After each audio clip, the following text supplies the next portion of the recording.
ಹಳಿಯಾಳ ತಾಲೂಕಿನ ಹವಗಿಯಲ್ಲಿ ಯುವ ನಿಧಿ ಹಾಗೂ ಯುವ ನಿಧಿ ಪ್ಲಸ್ ಯೋಜನೆಗಳ ಕುರಿತು ಅರಿವು ಕಾರ್ಯಕ್ರಮ. ಪಂಚ ಗ್ಯಾರಂಟಿ ಯೋಜನೆಗಳಲ್ಲಿ ಒಂದಾಗಿರುವ ಯುವ ನಿಧಿ ಯೋಜನೆ ಮತ್ತು ಯುವ ನಿಧಿ ಪ್ಲಸ್ ಯೋಜನೆಯ ಕುರಿತು ಅರಿವು ಕಾರ್ಯಕ್ರಮವು ಹಳಿಯಾಳ ತಾಲೂಕಿನ ಹವಗಿಯ ಸರಕಾರಿ ಪ್ರಥಮ ದರ್ಜೆ ಕಾಲೇಜಿನಲ್ಲಿ ಬುಧವಾರ ಬೆಳಿಗ್ಗೆ 11:30 ಗಂಟೆ ಸುಮಾರಿಗೆ ಜರುಗಿತು. ಕಾರ್ಯಕ್ರಮವನ್ನು ಉದ್ಘಾಟಿಸಿ ಮಾತನಾಡಿದ ಪಂಚ ಗ್ಯಾರಂಟಿ ಪ್ರಾಧಿಕಾರದ ಜಿಲ್ಲಾ ಉಪಾಧ್ಯಕ್ಷರಾದ ಸುಭಾಷ್ ಕೋರ್ವೇಕರ್ ಅವರು, ಯುವ ನಿಧಿ ಮತ್ತು ಯುವ ನಿಧಿ ಪ್ಲಸ್ ಕರ್ನಾಟಕ ಸರ್ಕಾರದ 2 ಪ್ರತ್ಯೇಕ ಯೋಜನೆಗಳಾಗಿದ್ದು, ಯುವ ನಿಧಿ ನಿರುದ್ಯೋಗಿ ಪದವೀಧರರು ಮತ್ತು ಡಿಪ್ಲೊಮೊ ಹೊಂದಿರುವವರಿಗೆ 2 ವರ್ಷಗಳವರೆಗೆ ಮಾಸಿಕ ಭತ್ಯೆಯನ್ನು ನೀಡಿದರೆ, ಯುವ ನಿಧಿ ಪ್ಲಸ್ ಈ ಫಲಾನುಭವಿಗಳಿಗೆ ಉದ್ಯೋಗವನ್ನು ಪಡೆಯಲು ಸಹಾಯ ಮಾಡುವ ಸಲುವಾಗಿ ವಿವಿಧ ಕೌಶಲ್ಯ ಆಧಾರಿತ ತರಬೇತಿಗಳನ್ನು ಒದಗಿಸುವ ಯೋಜನೆಯಾಗಿದೆ. ಅಂದರೆ ಯುವ ನಿಧಿ ಯೋಜನೆಗೆ ಸೇರುವ ನಿರುದ್ಯೋಗಿ ಯುವಕರಿಗೆ ಯುವ ನಿಧಿ ಪ್ಲಸ್ ಮೂಲಕ ಉದ್ಯೋಗ ದೊರಕಿಸಲು ಕೌಶಲ್ಯ ತರಬೇತಿಯನ್ನು ನೀಡಲಾಗುತ್ತದೆ. ರಾಜ್ಯದ ಮುಖ್ಯಮಂತ್ರಿ ಸಿದ್ದರಾಮಯ್ಯ ನೇತೃತ್ವದ ರಾಜ್ಯ ಸರ್ಕಾರವು ನುಡಿದಂತೆ ನಡೆಯುವ ಮೂಲಕ ಯುವ ಜನತೆಗೂ ಆಶಾಕಿರಣವಾಗಿದೆ ಎಂದರು. ಪಂಚ ಗ್ಯಾರಂಟಿ ಯೋಜನೆಯ ಹಳಿಯಾಳ ತಾಲೂಕು ಅನುಷ್ಠಾನ ಸಮಿತಿಯ ಅಧ್ಯಕ್ಷರಾದ ಕುಮಾರ್ ಏಕನಾಥ್ ಜಾವಳೇಕರ್ ಅವರು ಮಾತನಾಡುತ್ತಾ, ಇಡೀ ರಾಷ್ಟ್ರದಲ್ಲಿಯೇ ಪಂಚ ಗ್ಯಾರಂಟಿ ಯೋಜನೆಯು ಗಮನ ಸೆಳೆದಿದೆ. ಬಡತನ ನಿರ್ಮೂಲನೆ, ಮಹಿಳಾ ಸ್ವಾವಲಂಬನೆ, ಯುವ ಜನತೆಯ ಭವಿಷ್ಯದ ಉನ್ನತಿಯನ್ನು ಗಮನದಲ್ಲಿಟ್ಟುಕೊಂಡು ಪಂಚ ಗ್ಯಾರಂಟಿ ಯೋಜನೆಯನ್ನು ರಾಜ್ಯ ಸರ್ಕಾರ ಅನುಷ್ಠಾನಪಡಿಸಿದೆ. ಯುವ ನಿಧಿ ಹಾಗೂ ಯುವ ನಿಧಿ ಪ್ಲಸ್ ಯೋಜನೆಗಳ ಕುರಿತಂತೆ ಯುವ ಜನತೆ ಸಮಗ್ರವಾದ ಮಾಹಿತಿಯನ್ನು ತಿಳಿದುಕೊಂಡು ಅದರ ಪ್ರಯೋಜನವನ್ನು ಪಡೆದುಕೊಳ್ಳುವಂತೆ ಕರೆ ನೀಡಿದರು. ಕಾರ್ಯಕ್ರಮದಲ್ಲಿ ಸಂಪನ್ಮೂಲ ವ್ಯಕ್ತಿಗಳಾಗಿ ಜಿಲ್ಲಾ ಕೌಶಲ್ಯಾಭಿವೃದ್ಧಿ ಅಧಿಕಾರಿ ರಜತ್ ಹಬ್, ಕರ್ನಾಟಕ ಉದ್ಯಮಶೀಲತಾ ಅಭಿವೃದ್ಧಿ ಕೇಂದ್ರದ ಉಪನಿರ್ದೇಶಕರಾದ ಶಿವಾನಂದ್ ಯಲಗಾರ್, ಜಿಲ್ಲಾ ಉದ್ಯೋಗಾಧಿಕಾರಿ ಗಡ್ಡಪ್ಪ ಕೊರಸಗಾವ್ ಅವರು ಭಾಗವಹಿಸಿ ಯುವ ನಿಧಿ ಹಾಗೂ ಯುವ ನಿಧಿ ಪ್ಲಸ್ ಯೋಜನೆಗಳ ಕುರಿತಂತೆ ಮಾಹಿತಿ ಮಾರ್ಗದರ್ಶನವನ್ನು ನೀಡಿದರು. ಉಪನ್ಯಾಸಕಿ ರಂಜನಾ ಭಂಡಾರಿ ಅವರು ಸಂದರ್ಭೋಚಿತವಾಗಿ ಮಾತನಾಡಿದರು.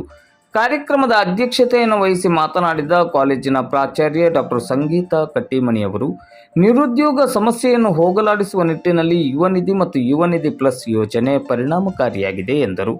ವೇದಿಕೆಯಲ್ಲಿ ಪ್ರೀತಿ ಪಾಟೀಲ್, ವೈ.ಐ. ಚೌಹಾಣ್, ಪ್ರಸಾದ್ ಕುಲಕರ್ಣಿ, ಪರಮಾನಂದ್, ಪಂಚ ಗ್ಯಾರಂಟಿ ಪ್ರಾಧಿಕಾರದ ತಾಲೂಕು ಸಮಿತಿಯ ಸದಸ್ಯರುಗಳಾದ ರೋಹನ್ ಬ್ರಗಾಂಜ, ಹರೀಶ್ ಕಲಾಲ್, ಮೋನು ದೊಡ್ಮನಿ, ಸರ್ದಾರ್ ಮಕಾಂದಾರ್, ಮಹೇಶ್ ರಾವತ್, ಮಾರುತಿ ಎಳದುಳ್ಕರ್, ನಿರ್ಮಲಾ ಸೋಜ್, ನಾರಾಯಣ್ ದಡ್ಡಿ ಮೊದಲಾದವರು ಉಪಸ್ಥಿತರಿದ್ದರು.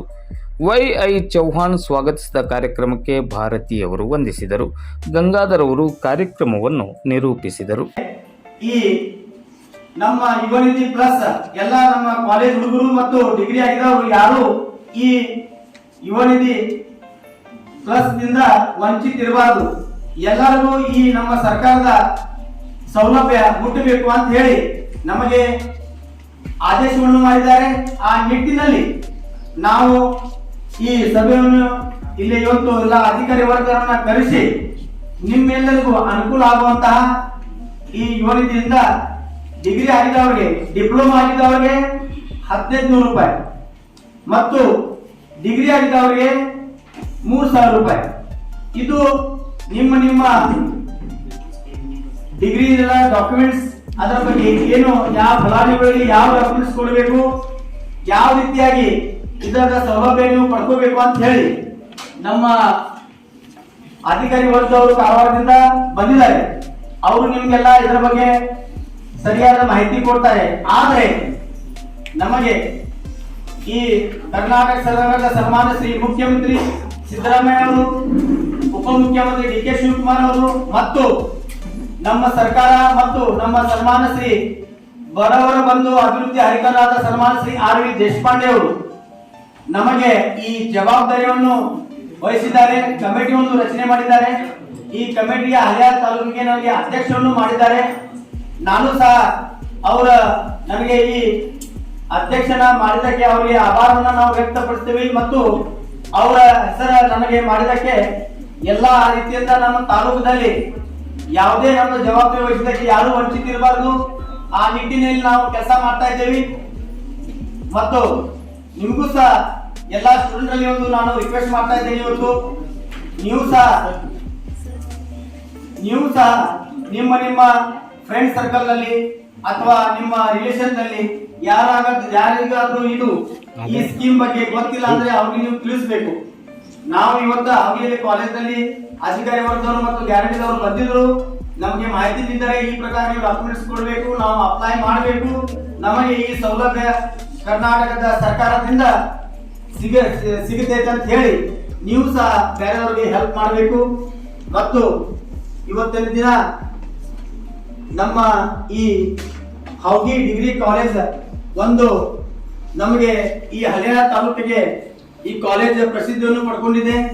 ಈ ಕಾಲೇಜಲ್ಲಿ ಸಾಕಷ್ಟು ಕಾರ್ಯಕ್ರಮ ಆಗಿದ್ದಾವೆ. ನಾವು ಸಹ ಮತ್ತು ಮುಂದೆ ಸಹ ನಾವು ಸಮಸ್ಯೆ ಬಂದ್ರೆ ನಾವು ಮತ್ತೆ ಬರ್ತೇವೆ. ಆದ್ರೆ ಇವತ್ತಿನ ದಿನ ನೀವು ಈ ಸೌಲಭ್ಯವನ್ನು ಅಧಿಕಾರಿ ವರ್ಗದವರು ತಮ್ಮ ತಮ್ಮ ಅಮೂಲ್ಯವಾದ ಟೈಮ್ ಅನ್ನು ತೆಗೆದು ಇವತ್ತಿಲ್ಲಿ ಬಂದಿದ್ದಾರೆ. ನಮ್ಮ ಜಿಲ್ಲಾ ಉಪಾಧ್ಯಕ್ಷರು ಸಹ ಬೆಂಗಳೂರಿಗೆ ಹೋಗಿದ್ರು. ಅವರು ಸಹ ನಾವು ರಿಕ್ವೆಸ್ಟ್ ಮೇರೆಗೆ ಅವರು ಸಹ ಇವತ್ತು ಬೆಳಗ್ಗೆ ರೀಚ್ ಆಗಿದ್ದಾರೆ ಬೆಂಗಳೂರಿನಿಂದ. ಅವರು ಸಹ ನಿಮಗೆ ಒಂದು 4 ಮಾತು ಹೇಳ್ತಾರೆ. ಮತ್ತು ಈ ಕಾಲೇಜಲ್ಲಿ ಪ್ರೀತಿ ಮೇಡಮ್ ಮತ್ತು ಎಲ್ಲ ಸ್ಟಾಫ್ದವರು ಮತ್ತು ಮೇಡಮ್ ಎಲ್ಲರೂ ಇನ್ಚಾರ್ಜ್ ಪ್ರಿನ್ಸಿಪಲ್ ಮೇಡಮ್ ಎಲ್ಲರೂ ಒಳ್ಳೆಯ ಕಾರ್ಯಕ್ರಮ ಇದು ಮಾಡಿ ಅರೇಂಜ್ಮೆಂಟ್ ಮಾಡಿದ್ದಾರೆ. ಅವರು ಸಹ ನಾನು ಮತ್ತೊಮ್ಮೆ ಧನ್ಯವಾದ ಹೇಳ್ತೇನೆ. ಈ ಯುವ ನಿಧಿಯಿಂದ ಯುವಕರಿಗೆ ಒಳ್ಳೆಯ ಅವಕಾಶ ಇದೆ. ಯಾಕಂದ್ರೆ ನೋಡ್ರಿ, ಮನೆಯಲ್ಲಿ ತಂದೆ ತಾಯಿಗಳು ಏನಂತಾರೆ, ಈಗ ಡಿಗ್ರಿ ಆಗಿ ನಮ್ಮ ಮಕ್ಕಳು ಮನೆಯಲ್ಲಿ ಅದಾರೆ, ಏನ್ ಮಾಡ್ತಾ ಇಲ್ಲ ಅಂತ ಅಲ್ಲೇ ಮಾತಾಡ್ಕೋತಾರೆ. ಅವರಿಗೆ ಈ ಯುವ ನಿಧಿಯಿಂದ ಅವ್ರಿಗೆ ಮುಂದೆ ಕಲೀಲಿಕ್ಕೆ ಅವಕಾಶ ಸಿಗ್ಬೇಕು. ಈಗ 3,000 ರೂಪಾಯಿ ಬಂದ್ರೆ ಅಪ್ಪ ಮತ್ತು ಅಮ್ಮ ಕಡೆ ನೀವು ರೊಕ್ಕ ಕೇಳೋ ಪರಿಸ್ಥಿತಿ ಬರಂಗಿಲ್ಲ. ನೀವು ಸಹ 3,000 ತಗೊಂಡು ಅದರ ಸದುಪಯೋಗ ಮಾಡ್ಕೋಬೇಕು. ಆಮೇಲೆ ನೌಕರಿ ಸಿಗೋ ಮಟ ನೀವು ನಿಮ್ದ ಸೆಲ್ಫ್ ಡಿಕ್ಲೇರೇಷನ್ ಕೊಡ್ಬೇಕು. ನನಗೆ ನೌಕರಿ ಸಿಕ್ಕಿಲ್ಲ ಅಂತ ಹೇಳಿ ನಿಮಗೆ 3,000 ಬರ್ತಾ ಇರ್ತೈತಿ. ನೀವು ಸರ್ಕಾರದ ನಿಮ್ ಸಲುವಾಗಿ, ಯುವಕರ ಸಲುವಾಗಿ ಯಾಕೆ ಸರ್ಕಾರ ಇಷ್ಟು ಮಾಡ್ತಾ ಇದೆ ಅಂದ್ರೆ ನೀವು ಸರ್ಕಾರ ಬಗ್ಗೆ ನೀವು ಸ್ವಲ್ಪ ಎಲ್ಲ ಯುವಕರು ವಿಚಾರ ಮಾಡಬೇಕು.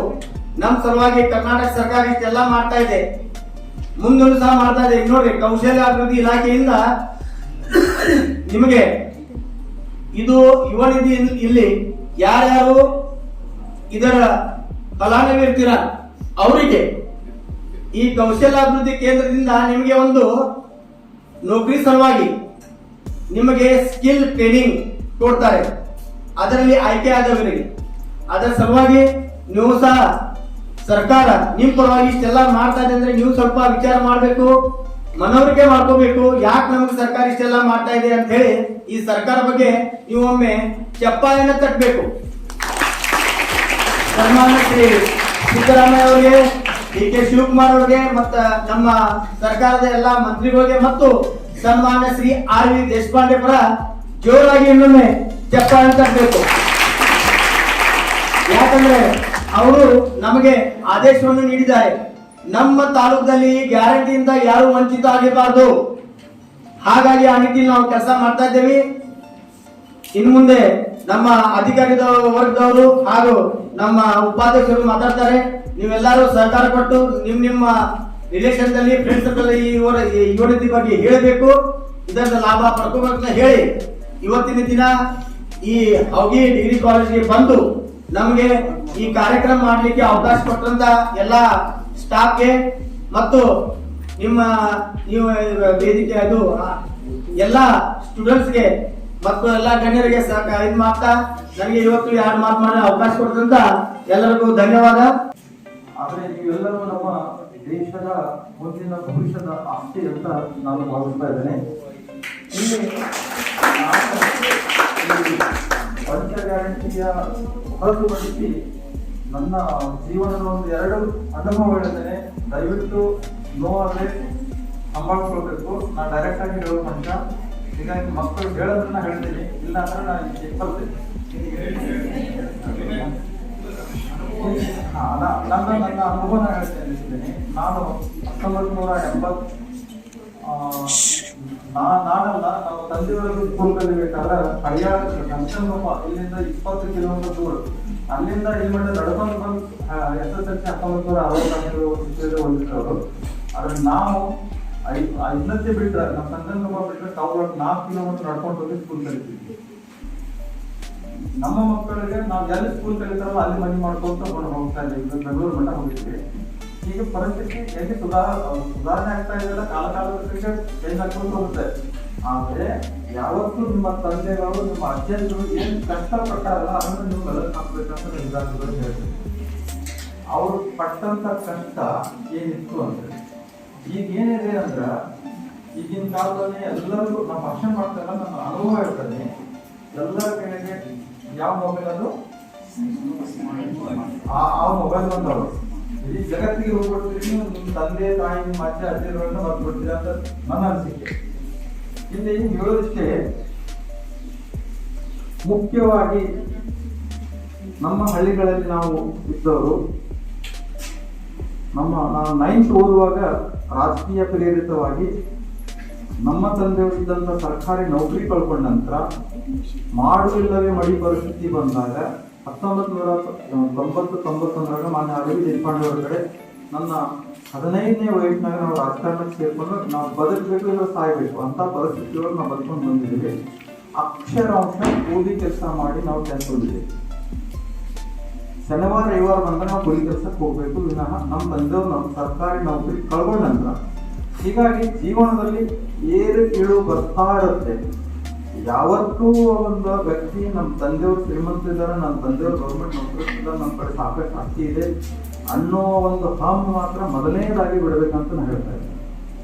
ಯಾಕಂತ ಹೇಳಿದ್ರೆ ಅದೇ ನಮ್ಮ ಪಕ್ಕದ ಮನುಷ್ಯ, ಕೂಲಿ ಕೆಲಸ ಮಾಡೋ ಮನುಷ್ಯ ಯಾಕೆ IAS ಆಫೀಸರ್ ಆಗಿ ನಮ್ಮ ಎದುರುಗಡೆ ಯಾಕೆ ನಿಲ್ಲಬಾರದು ಅನ್ನೋ ಒಂದು ಭಾವನೆ ಇತ್ತು. ಆ ಬಡ ಮಕ್ಕಳನ್ನು ನಾವು ಪ್ರೀತಿಸಬೇಕು, ಗೌರವಿಸಬೇಕು. ಇದು ನನ್ನ ಜೀವನದಲ್ಲಿ ಆದಂತ ಘಟನೆಗಳು.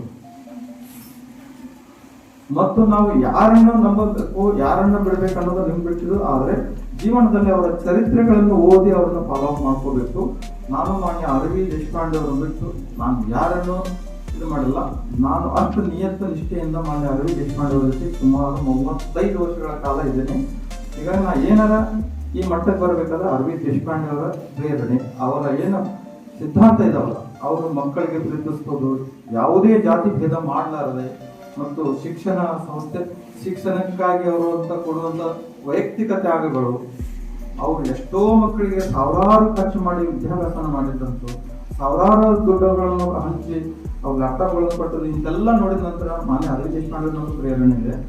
ಮತ್ತು ನಾನು ನೇರ ವಿಷಯಕ್ಕೆ ಬರ್ತಾ ಇದ್ದೀನಿ. ಯಾಕಂತ ಹೇಳಿದ್ರೆ ಇಲ್ಲಿ ಈಗಿನ ಮಕ್ಕಳಿಗೆ ಏನಿದೆ ಅಂದ್ರೆ ಎಲ್ಲ ಹಠಿ ಮಾಡಿದ್ರೆ ತಂದೆ ತಾಯಿಗಳು ಕೊಟ್ಬಿಡ್ತಾರೆ. ನಾವು ಸುಮಾರು 28 ವರ್ಷದ ಹಿಂದೆ ನನ್ನ ಕೈಯಲ್ಲಿ 2,400 ರೂಪಾಯಿನೂ ನಾನು ಜಮಾ ಮಾಡಿಟ್ಟಿದ್ದೆ. ನನ್ನ ತಮ್ಮ, ನನ್ನ ಕ್ಲಾಸ್ಮೇಟ್ ಬಹಳ ಬಡ ಪರಿಸ್ಥಿತಿ ಇತ್ತು. ಬಸ್ ಸ್ಟ್ಯಾಂಡ್ ಹತ್ರ ಅಳ್ಕೊಂಡ್ ಬಂದ, ನಾವು ಒಂದು ಎಕ್ಸಾಮ್ ಕುಂದಿರ್ತೀನಿ ನನ್ನ ಕಡೆ ದುಡ್ಡಿಲ್ಲ ಅಂತ ಹೇಳಿ. ಅದು ನಾನು ಇದ್ದಿದ್ದ ದುಡ್ಡು ಕೇವಲ 2,400 ರೂಪಾಯಿ. ಆ 2,400 ರೂಪಾಯಿ ಒಳಗೆ 2,000 ರೂಪಾಯಿ ಆ ಹುಡುಗನ ಕೊಡ್ತಿದ್ದೆ. ಇವತ್ತು ಇಂಥ ಡಿಗ್ರಿ ಕಾಲೇಜು ಪ್ರಿನ್ಸಿಪಾಲ್ ಇದ್ದಾರೆ, ಅವ್ರ ಹೆಸರು ತೆಗೆದು ನಾನು ಅಸಹ್ಯ ಮಾಡೋದಿಲ್ಲ. ಇವತ್ತಿಂತ ಡಿಗ್ರಿ ಕಾಲೇಜು ಪ್ರಿನ್ಸಿಪಾಲ್ ಇದ್ದಾರೆ. ಆ ಹುಡುಗ ಬಂದ ಕೂಡ ನಾವು ನಮಸ್ಕಾರ ಮಾಡ್ತಾನಲ್ಲ, ಅದು ನಾನೇ ಆ ಡಿಗ್ರಿ ಪ್ರಿನ್ಸಿಪಾಲ್ ಆದಿನ ಅಂತ ನಾವು ಭಾವಿಸ್ತೀವಿ. ಯಾಕಂತಂದ್ರೆ ಅಷ್ಟು ಖುಷಿ ಅನ್ನಿಸ್ತದೆ. ಅಂತೇಳಿ ನಾವು ಹಿಂಗೆ ಮಾಡಕ್ ಹೋಗ್ಬೇಡ್ರಿ. ಮೊದಲನೇದಾಗಿ ಜೀವನದಲ್ಲಿ ಅಕ್ಕಪಕ್ಕದಲ್ಲಿರೋರು ಮತ್ತು ಅಪಂಗವರು, ಏನು ಅಂಗವಿಕಲ ಇರ್ತಾರೆ ಅಥವಾ ಅಸ್ಪೃಶ್ಯ ಏನಾದ್ರು ಹಳ್ಳಿಗಳಲ್ಲಿ ಇನ್ನೂ ಇದೆ. ಯಾವುದೇ ಜಾತಿ ಯಾರನ್ನು ನಾವು ಒಬ್ಬ ಕುರುಡ ಮನುಷ್ಯ ಸಹಿತ ಅವ್ರನ್ನ ಪ್ರೀತಿಸಬೇಕು. ಅವ್ರು ಗೇಲಿ ಮಾಡಬಾರ್ದು. ಆ ಗೇಲಿ ಮಾಡಿದ ಪರಿಣಾಮ ಮುಂದೆ ಏನೋ ಆಗ್ಬೋದು. ಹೀಗಾಗಿ ನಮ್ಮನ್ನು ಗೇಲಿ ಮಾಡಿದವರು ಬಹಳಷ್ಟು ಮಂದಿ ಇದ್ದಾರೆ. ಅದನ್ನ ತೆಗೆಯಕ್ಕೆ ಹೋಗಿಲ್ಲ. ಅದೇ ನಮಗೆ ಜೀವನದಲ್ಲಿ ನಾವೇನು ಪಾಠ ಕಲ್ತೇವಲ್ಲ, ನಾವು ಕಲ್ತಿದ್ದು ಕೇವಲ 10th. ಯಾಕಂತ ಹೇಳಿದ್ರೆ ನಮ್ಮ ಪರಿಸ್ಥಿತಿ ಬದುಕಬೇಕು, ಇಲ್ಲಾಂದ್ರೆ ನಾವು ಸಾಯ್ಬೇಕು ಅಂತ ಪರಿಸ್ಥಿತಿ ಇತ್ತು. ಆದ್ರೆ ನಾವು ಬಹಳಷ್ಟು ಮಕ್ಕಳನ್ನ, ನನ್ನ ಸಂಬಂಧಿಕರು 4-5 ಮಂದಿಯನ್ನು ನಾನು ಸ್ವತಃ ಖರ್ಚು ಮಾಡಿ ಇಂಜಿನಿಯರ್ಸ್ ಮಾಡಿಸಿ ನಾವು ಮಾಡಿದ್ದೇವೆ. ಅವರೆಲ್ಲ ನಮ್ಗೆ ಏನ್ ಮಾಡ್ತಾರಲ್ಲ ಅದು ನಾನು ಗೌರವಿಸ್ತೀನಿ. ಆದ್ರೆ ಇಲ್ಲಿ ಒಂದು ವಿಷಯ ಹೇಳ್ಬೇಕಂದ್ರೆ, ಇವರೆಲ್ಲ ಸಣ್ಣ ಮಕ್ಕಳೆಲ್ಲ, ಎಲ್ಲರೂ ಹೆಚ್ಚು ಕಡಿಮೆ 18, 19, 20 ವರ್ಷ ವಯಸ್ಸಿನ ಹುಡುಗರಿದ್ದಾರೆ. ಇಲ್ಲಿ ಬಹಳ ನಾವು ಬುದ್ಧಿವಾದ ಹೇಳಕ್ ಹೋಗಂಗಿಲ್ಲ. ಯಾವತ್ತು ಶಿಕ್ಷಕರನ್ನು, ಗುರುವಂತರನ್ನು ಯಾರು ಗೌರವಿಸ್ತಾರಲ್ಲ ಮತ್ತು ತನ್ನಕ್ಕಿಂತ ಹೆಚ್ಚು ವಯಸ್ಸಿನವರಿಗೆ ಯಾರು ಗೌರವಿಸ್ತಾರಲ್ಲ ಅವರಿಗೆ ತಾನೇ ಗೌರವ ಸಿಗತ್ತೆ. ಅವ್ರ ಸಮಾಜ ತಂತಾನೆ ಆಗುತ್ತೆ. ಒಂದು ಬಸ್ನಾಗ ಹೋಗುವಾಗ ಇತ್ತು, ಒಂದು ವಯಸ್ಸಾದವರು, ಒಬ್ಬ ಗರ್ಭಿಣಿಯವರು, ಒಬ್ಬ ಅಂಗವಿಕಲರಿಗೆ ಎದ್ದು ಸೀಟ್ ಕೊಟ್ಟು ಅಂದ್ರೆ ಅದು ದೇವರು ನಮಗೆ ಹಿಂದಿಂದ ಹೆಂಗೋ ಆಶೀರ್ವಾದ ಮಾಡಿ ಮಾಡ್ತಾನೆ. ಹೀಗಾಗಿ ಯಾವತ್ತನ್ನು ನಾವು ಆಜು ಬಾಜು ಇರೋರನ್ನ ಪ್ರೀತಿಸಬೇಕು. ನಮ್ಮ ಆಸ್ತಿ, ನಮ್ಮ ತಂದೆ ನೌಕರಿ, ನಮ್ಮ ತಂದೆ ಏನು ನಾವು ಅಧಿಕಾರದಾಗಿದ್ದಾರೆ ಅನ್ನೋ ಒಂದು ಹಮ್ಮು ನಾವು ಬಿಡಬೇಕು. ಅಂದ್ರೆ ಜೀವನದಲ್ಲಿ ಬಹಳಷ್ಟು ಸಲ ಏರ್ಪೇರು ಬರ್ತವೆ. ಹೀಗಾಗಿ ಇಲ್ಲಿ ಮಾನ್ಯ ಅರವಿಂದ್ ದೇಶಪಾಂಡೆ ಅವರು ಬರಬೇಕಾಗಿತ್ತು, ಬರಲಿಲ್ಲ.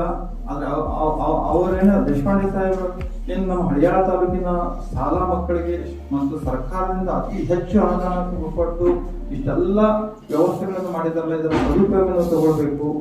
ಮತ್ತು ಈ 2-3 ಸಾವಿರ ರೂಪಾಯಿನ ಕೊಡ್ತಾರಲ್ಲ, 1500 ರೂಪಾಯಿಂದ 3000 ರೂಪಾಯಿ ಕೊಡ್ತಾರಲ್ಲ, ಇದನ್ನ ನಾವು ತಗೊಳ್ಳೇಬಾರದು ಅನ್ನೋ ಒಂದು ಹಠಕ್ಕೆ ಬೀಳಬೇಕು. ನೀವು ಅಷ್ಟು ವಿದ್ಯಾಭ್ಯಾಸ ಓದಿ ನೀವು ನೌಕರಿ ತಗೊಳ್ಬೇಕು. ಯಾಕಂತಂದ್ರೆ ದುಡ್ಡು ತಗೊಳ್ಳೋದ್ರಿಂದ ನೀವು ಮುಂದೆ ಸೋಮಾರಿಗಳಾಗ್ತೀರ ಅಂತ ಹೇಳ್ತಾ ಇದ್ದೀನಿ.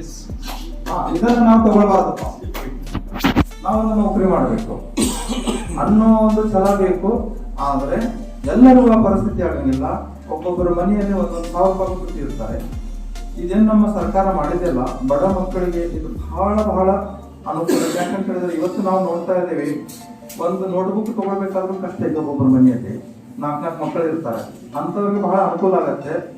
ಮತ್ತೆ ಇಂಥ ಪರಿಸ್ಥಿತಿಯಲ್ಲಿ ಶ್ರೀಮಂತ ಹುಡುಗರು ಏನು ತಗೊಳ್ತಾರಲ್ಲ, ತಗೊಂಡ್ರೆ ಏನು ಬಡ ಹುಡುಗರು ಏನು ಸಮಸ್ಯೆ ಆಗಿರ್ತದಲ್ಲ, ಅದನ್ನು ನೀವು ದಾನ ರೂಪದಾಗೂ ನಿಮ್ಮ ಸಹಪಾಠಿಗಳಿಗೆ ಅದನ್ನು ಸಹಾಯ ಮಾಡಬಹುದು ಅಂತ ನಾನು ಬಯಸ್ತಾ ಇದ್ದೀನಿ. ಮತ್ತು ಇದರಿಂದ ನನ್ನ ಅನಿಸಿಕೆ ಈ ಒಂದು 3000 ರೂಪಾಯಿ ಪ್ರತಿ ತಿಂಗಳ ಬರೋದ್ರಿಂದ ನೀವು ಬೇರೆ ಚೈನಿಗೆ ಬೀಳ್ಬಹುದು. ಇದರಿಂದ ದಯವಿಟ್ಟು ಇದು ನಂದು ಅಲ್ಲೇ ಅಲ್ಲ, ನೀವು ಬೇಕಾದ್ರೆ ಅದನ್ನ ತೆಗೆದಿಡ್ರಿ. ಆ ದುಡ್ಡನ್ನು ನಿಮ್ಮ ಯಾವುದೇ ಚೈನಿಗೆ ವಾಪಸ್ ಬೇಡ್ರಿ. ಇದು ಸರ್ಕಾರದ ದುಡ್ಡು.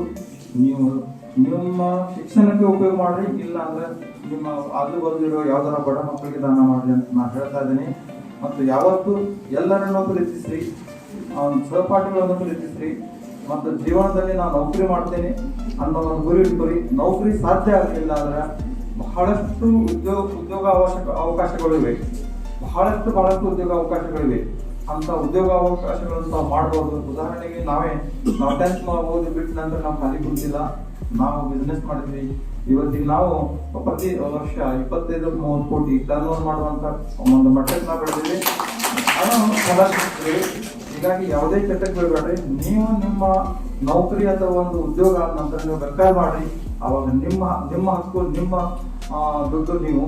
ಹೀಗಾಗಿ ನೀವು ಜೀವನದಲ್ಲಿ ಮುಂದೆ ಬರಬೇಕಾದ್ರೆ ಎಲ್ಲರನ್ನು ಪ್ರೀತಿಸಿ ಮತ್ತು ಇದರ ಸದುಪಯೋಗ ತಗೊಂಡ್ರೆ ಅಂತ ಹೇಳ್ತಾ ನನ್ನ 2 ಮಾತು ಮುಗಿಸ್ತೇನೆ. ಜೈ ಹಿಂದ್, ಜೈ ಕರ್ನಾಟಕ.